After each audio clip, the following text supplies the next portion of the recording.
두 명의 약혼자를 잃은 후 쓰여진 찬송가 죄짐 맡은 우리 구주. 조셉 스크리븐의 헌신과 위로의 노래. 세상에서 가장 위로가 되는 찬송가 중 하나, 죄짐 맡은 우리 구주는 어떻게 탄생하게 되었을까요? 그 배경에는 두 번이나 사랑하는 약혼자를 잃은 가슴 아픈 이야기가 숨겨져 있습니다. 결혼을 하루 앞두고 약혼녀를 잃는 충격은 그 어떤 말로도 위로할 수 없는 아픔이었습니다. 조셉은 삶의 의미를 잃은 채 고통과 혼란 속에서 하나님 앞에 홀로 서게 됩니다. 그는 이 세상의 어떤 말도, 어떤 사람도 그 깊은 상실감을 채워줄 수 없다는 것을 알았습니다. 그 슬픔은 단지 한 사람을 잃은 아픔이 아니라 자신의 미래와 꿈, 기대마저 한순간에 무너지는 절망이었기 때문입니다. 그렇게 조셉은 모든 것을 뒤로한 채 조용히 아일랜드를 떠났습니다. 가족이 있는 고향도 오랜 친구들도 뒤로하고 그가 향한 곳은 먼 타국 캐나다였습니다. 당시 캐나다는 개발되지 않은 황량한 땅이 많았고 이민자들이 고단한 삶을 살아가던 곳이었습니다.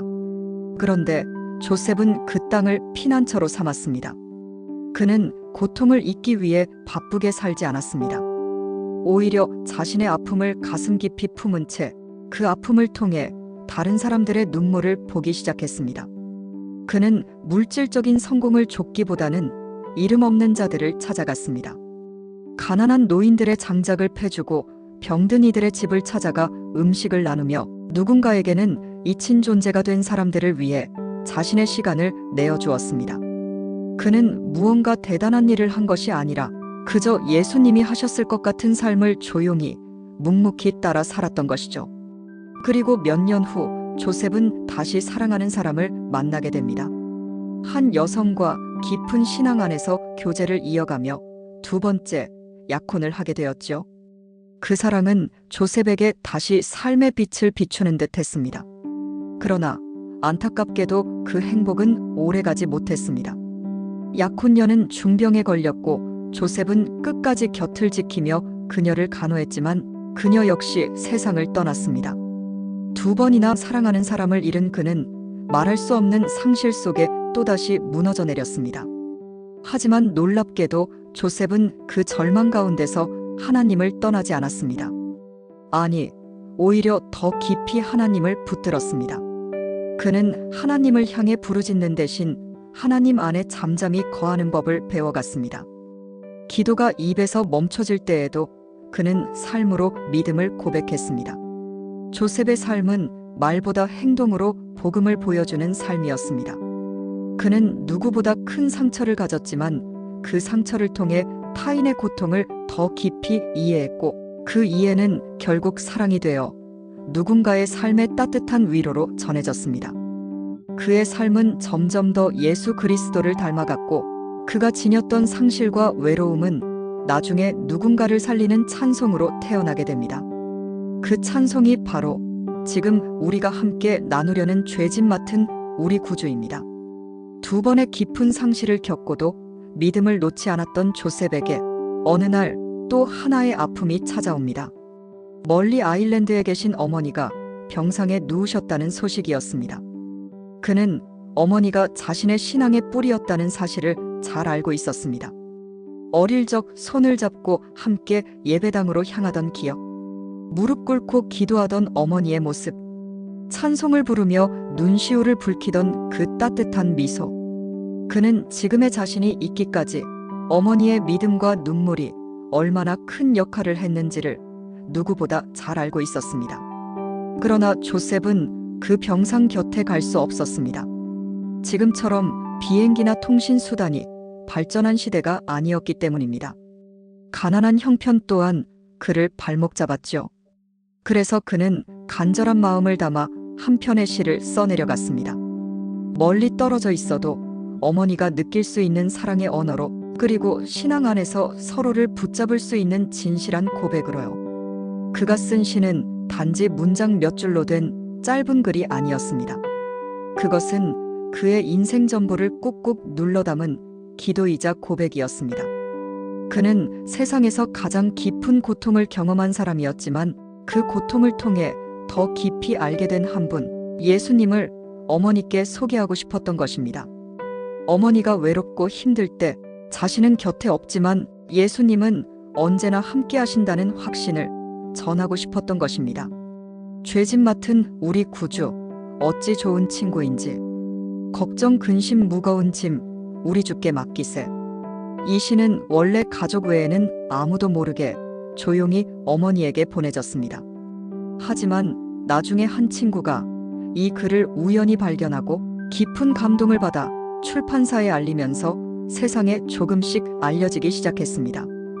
그리고 몇 해 뒤 찰스 콤퍼스라는 작곡가가 이 시에 멜로디를 붙였고 What a Friend We Have in Jesus라는 제목으로 본격적으로 퍼지기 시작합니다. 특별한 마케팅도 화려한 연주도 없었지만 이 찬송은 그 자체로 사람들의 마음을 울렸습니다. 왜냐하면 그 안에는 이론적인 믿음이 아니라 삶의 고난 한가운데서 길어올린 살아있는 신앙이 담겨 있었기 때문입니다. 예수님을 진정한 친구로 만난 한 사람의 깊은 체험이 언어와 문화를 넘어 전 세계 수많은 사람들에게 위로가 되었고 한국 교회에서도 이 찬송은 수십 년간 사랑받으며 불려지고 있습니다. 이 찬송은 지금도 누군가의 병상 곁에서 누군가의 외로운 밤 가운데서 말없는 위로와 하나님의 평안을 전하고 있습니다. 그리고 오늘 이 찬송이 우리에게 어떤 의미를 줄 수 있을지, 이 시대를 살아가는 우리에게 어떻게 울림이 되는지를 함께 나눠보려 합니다. 사랑하는 사람을 두 번이나 잃고도 조셉 스크리브는 낙심하거나 하나님을 원망하지 않았습니다. 그는 인생에서 가장 큰 슬픔을 경험했지만 그 아픔을 자신만의 것으로 묻어두지 않았습니다. 오히려 그는 더 낮은 자리로 내려가 자신의 손과 발을 통해 복음을 전하는 삶을 선택했습니다. 그의 믿음은 머리로만 하는 신앙이 아니라 눈물과 발자국이 있는 신앙이었습니다. 가난한 이웃의 집에 나무를 패워놓고 병든 자를 위해 밤새 무릎 꿇고 기도하며 누군가에게는 한 번도 들어본 적 없는 친절이라는 선물을 조용히 전하던 사람, 그가 바로 조셉이었습니다. 사람들에게 존경받거나 유명해지기 위한 섬김이 아니었습니다.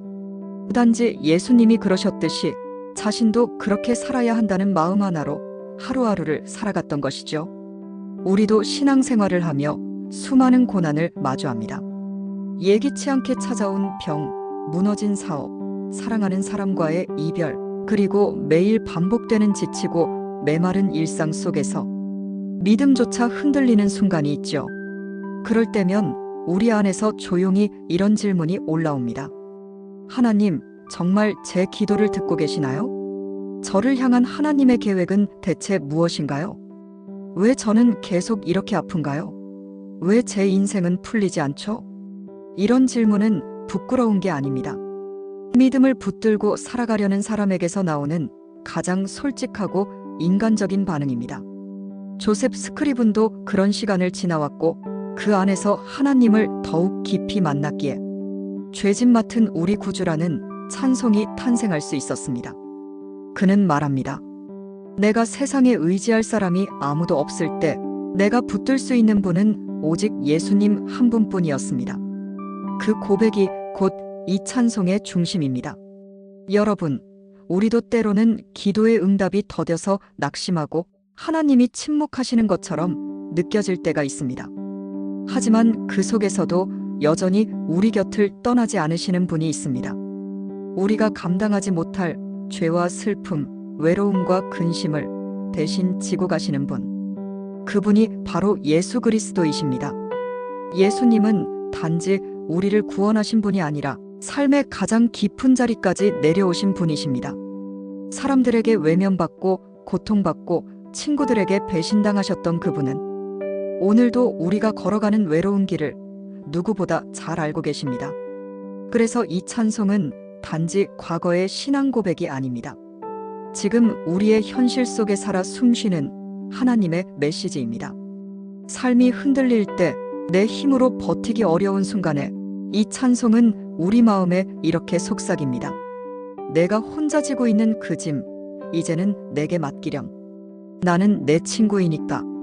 이제 우리 각자의 삶 속에서 이 찬송이 어떤 의미로 울려 퍼질 수 있을지 그 적용을 함께 묵상하며 마무리하겠습니다. 이제 조셉 스크리븐의 삶과 그의 찬송을 통해 우리가 함께 나눈 이 이야기가 여러분 각자의 마음에 조용히 울림이 되었기를 바랍니다. 혹시 지금 아무 말 없이 견뎌내고 계신 짐이 있으신가요? 겉으로는 아무렇지 않은 척 웃고 있지만 혼자 방 안에 들어와서야 겨우 눈물을 흘리는 그런 밤, 우리 모두 한 번쯤은 지나왔고 지금도 지나가고 있을지 모릅니다. 삶은 때때로 예상하지 못한 방향으로 흘러갑니다. 기도해도 바뀌지 않는 현실, 붙잡고 싶지만 자꾸 멀어지는 사람, 지워지지 않는 후회와 상처들. 그럴 때 죄짐 맡은 우리 구주는 그저 부르던 찬송이 아니라 우리의 마음을 감싸 안아주는 하나님의 음성으로 다가옵니다. 내가 지고 있는 그 짐, 내가 함께 져줄게. 너는 나에게 언제든 마음을 털어놔도 괜찮아. 나는 너의 친구니까. 이 찬송은 거창한 메시지를 담고 있지 않습니다. 오히려 너무 평범해서 그래서 더 위로가 됩니다. 어려운 이론이나 신학이 아니라 슬픔을 딛고 버틴 한 사람이 예수님과 함께 걸으며 체험한 아주 단순하고 깊은 고백이기 때문입니다. 지금 이 순간에도 누군가는 이 찬송을 마음으로 부르고 있을 것입니다. 병상에서 새벽 기도 중에 혹은 고요한 밤 잠들기 전 예수님은 그 모든 순간에 함께 계십니다. 그리고 오늘 이 영상을 보고 계신 여러분의 삶에도 분명히 함께하고 계십니다. 오늘 이 이야기가 당신의 마음에 작은 위로가 되었다면 당신이 아끼는 누군가에게도 이 찬송을 전해주세요. 그 사람의 마음에도 이 노래가 하나님의 사랑으로 닿을 수 있기를 바랍니다.